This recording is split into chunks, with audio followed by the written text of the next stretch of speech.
The Battle of Midway took place between June 4th and June 7th, 1942. Admiral Yamamoto Isoroku, the leader of the Japanese fleet, wanted to destroy the U.S. aircraft carriers that had escaped the Pearl Harbor attacks.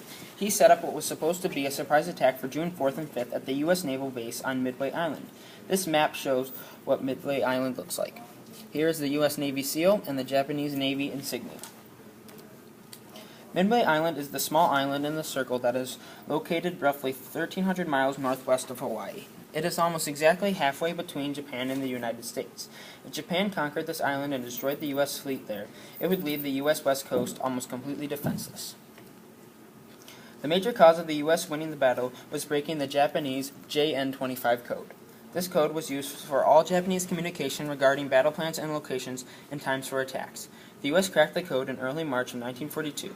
One thing they had trouble deciphering was AF, which was the location of the Japanese next surprise attack.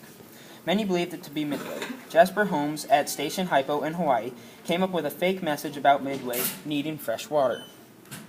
The fake message worked, and Japan later sent out a message saying AF needs fresh water.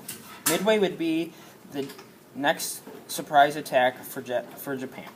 Admiral Chester W. Nimitz, along with Station Hypo, figured out that the attack on Midway was going to take place on June 4th and 5th. The 4 Japanese flags represent the 4 Japanese aircraft carriers that Japan sent to attack Midway. The 3 Navy SEALs represent the 3 U.S. aircraft carriers that Admiral Nimitz set up around the eastern part of Midway.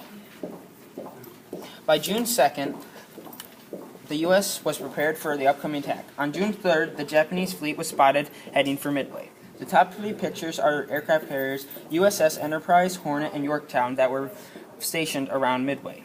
And this is the Japanese aircraft carrier Hiru. The bulk of the fighting began on June 4th.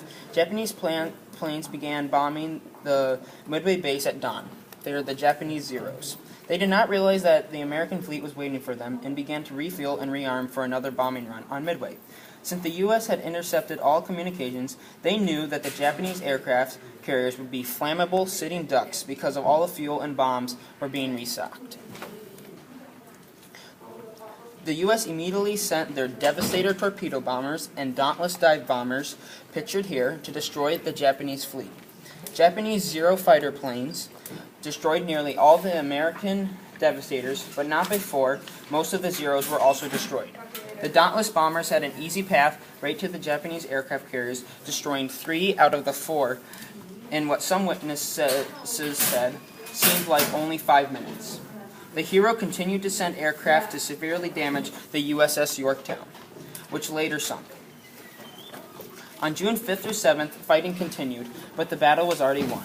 The remaining Japanese fleet began the retreat after the Hero sunk on June 5th. On June 6th, the USS Yorktown was torpedoed by Japanese submarines and sunk on June 7th. However, most of the crew had already evacuated.